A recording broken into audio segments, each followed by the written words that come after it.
Without the truth, there's no light. Then how about calling for a ceasefire in Palestine, since you've given them the weapons, you giving them the support, you giving them the money? Joe, why don't you do something about it? The wonderful academic, activist, and television host Marc Lamont Hill gave a fantastic speech at a church, and I have to share a clip of this.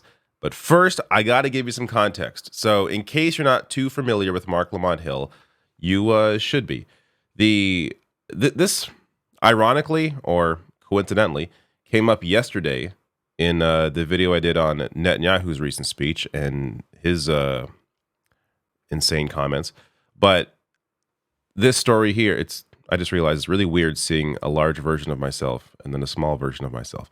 But this story, so this is from 2018, when CNN fired Marc Lamont Hill for speaking up for Palestinians.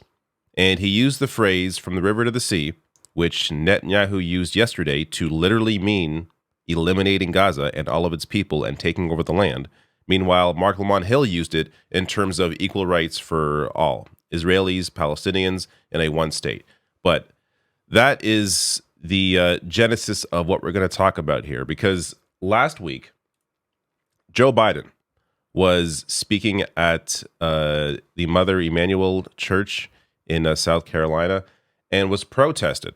So I'm going to get to some reaction to that at the time, but first I want to show you a bit of that protest when it happened. Without the truth, there's no light. Without light, there's no path from this darkness. If you really care about the lives lost here, you should honor the lives lost and call for a ceasefire in Palestine. Ceasefire now! Ceasefire now! Ceasefire now! That's all right. That's all right. That's all right. That's all right.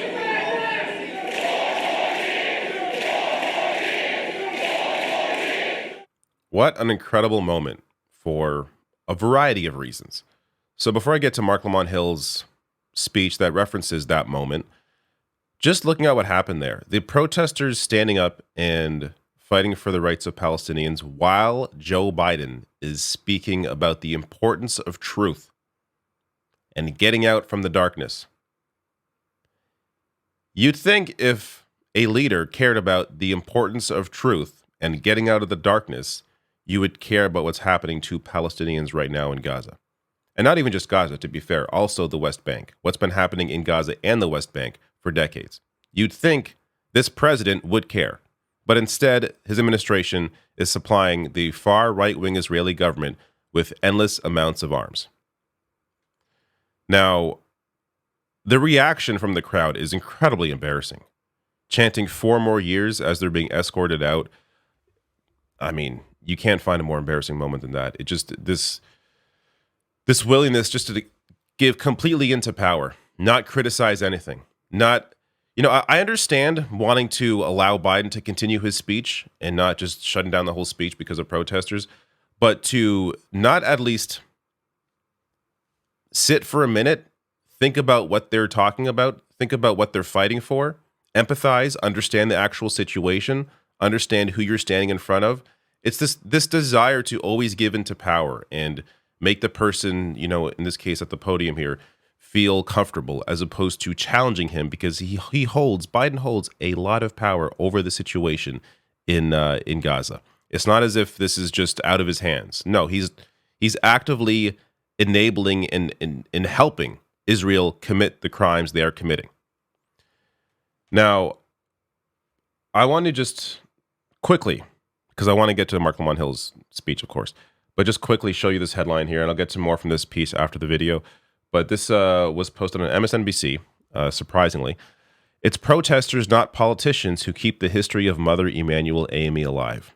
Writing here, and to be clear, this is to give credit to Ken J. Mackin, writer and host of Making a Difference podcast, saying, what's more appropriate in the sanctuary of Emanuel AME, the head of the government making a campaign speech, or people yelling out for the freedom of people who were oppressed? So again, I'll get to more of that context in a bit, but I want to get to Marc Lamont Hill's speech. So just, he writes here, last Sunday, Saint Sabina Church welcomed me to deliver their annual Martin Luther King Day message.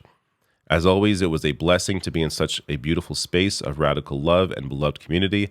I did my best to link my words to the legacy of MLK by challenging empire, calling for justice, and demanding action from all of us. Check this out. So I was a bit struck last week when I saw that they opened the pulpit up to Genocide Joe. Y'all can get mad, I don't care. And people, as he began to give his campaign speech, some protesters stood up and said, "Stop the blood in Palestine." They said, if you're outraged by the blood of Selma and you're outraged by the blood that was spilled in this very church, then how about calling for a ceasefire in Palestine, since you've given them the weapons, you've given them the support, you've given them the money? Joe, why don't you do something about it? They marched and stood up and got kicked out of the church, and people said, we're outraged. You know, I was outraged too. How dare you use this sacred space? How dare you use this beloved pulpit? How dare you use this sacred tradition? How dare you use the words of Jesus, who overturned the tables in the temple, who was committed to overturning a Roman government, who was committed to speaking out against injustice? How dare you use this space as a shield for imperial war? How dare you use this space as a shield for violence? How dare you use this space as a shield for genocide? Go ahead, Mark.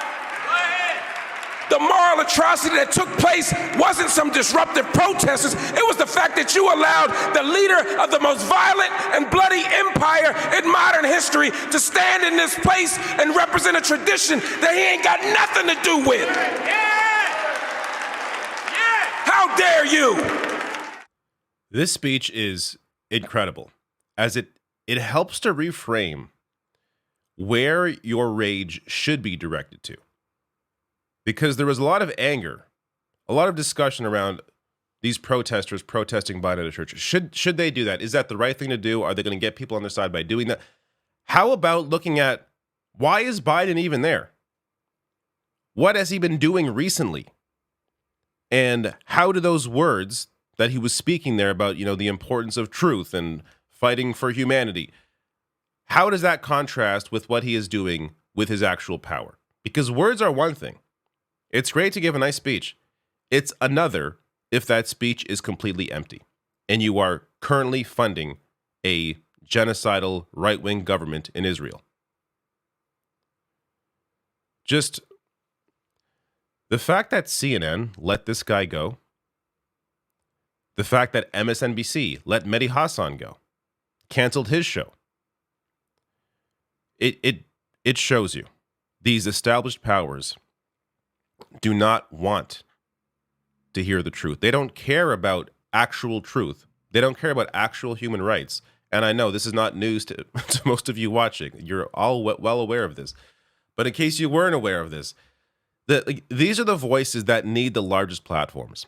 People that are willing to fight for the rights of those that have no voice. That's what Marc Lamont Hill does. That's what Mehdi Hasan does. These people that had prominent positions, or Marc Lamont Hill's, I don't believe he had his own show, but he was still, a contributor to CNN. But people that had these positions on platforms with a lot of viewership, at least, nationwide viewership, losing those platforms because they spoke truth to power. They got a little too close to the truth. And when it comes to this issue specifically, when it comes to the rights of Palestinians, this is one that really animates those in power. Now, I want to end on a couple of quotes here from, again, this fantastic piece by Ken J. Mackin,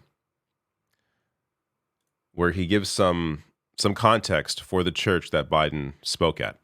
So as the history on its website proudly proclaims, the AME denomination is the result of a protest from Black Methodists who weren't being treated equally by white congregants. Denmark Vesey, a freed man, joined the AME Church in 1817 and planned a slave rebellion in 1822 at Mother Emanuel. Vesey was executed by hanging, and the church where he plotted the attack was burned to the ground. Instead of being remembered for its history of radical protest, the church has been a refuge for politicians to score points. Biden was at Emanuel in the first place in an attempt to appeal to black voters who, according to poll numbers, are growing cool to his candidacy. One should never be upset about people protesting for what's right at Mother Emanuel. The church's existence, especially after its original building was reduced to ashes by the ruling powers, is a testament to the necessity of protest. Time is not going to look very kindly on Joe Biden's partnership with the far right-wing Israeli government. And yes, this has been, a relationship that precedes Joe Biden, of course, but there has never been a more clear example of what Israel has been committing against Palestinians than what has been going on these past few months. He is clearly on the wrong side. And by the way, we shouldn't need time to see this. I'm referencing time in the sense of what the established thinking will clearly come to realize, I guess, in the years to come, and just how much of a disaster this current administration is, especially in regards to their foreign policy with Israel and Gaza. But this is another example of how disconnected Joe Biden is from people, and really how far right-wing he is. Look, this is not, I feel like I have to keep doing this because I read the comments, not all of them, but I see some of them. People have this one-track mind, this inability to understand a critique without assuming you are supporting the other side. I am just looking at objective reality. I criticize all politicians, regardless of what party they align themselves with. Where my center is human rights, fighting for people, what actually matters when it comes to issues of whether it's human rights in the Middle East, whether it's healthcare, whether it's wages, where people should be focused. That's what I am concerned about. So don't take any criticism here of Joe Biden as some endorsement of Republicans in any way, because yes, of course, I'm very aware that it would be just as bad, possibly worse, if that's possible, under a Republican president, specifically on this issue. It'd be worse generally under a Republican. Of course, no denying that. But this is not on... It doesn't matter what I say here. Like, people have this idea that, because I'm not just 100% for Joe Biden, then that means that Trump's going to win. I don't have... If I had that kind of power, I don't know. I'd be doing a lot more. I'd be doing different things. I don't have that power. My voice here is for people to understand that this is on the Biden administration and the Democratic Party to change what they are doing. People have to put pressure on their own representatives in the party to put some pressure on the administration to change what they are doing. Not just for the obvious benefit of human rights, of people that need the help, but also if you care about the future and you care to continue to have, a democracy, because we're all very aware that Donald Trump has no interest in democracy. If you care about keeping democracy, then you should be very concerned about what Joe Biden has been doing, the side that he finds himself currently on, which is, again, with a far right-wing government in Israel.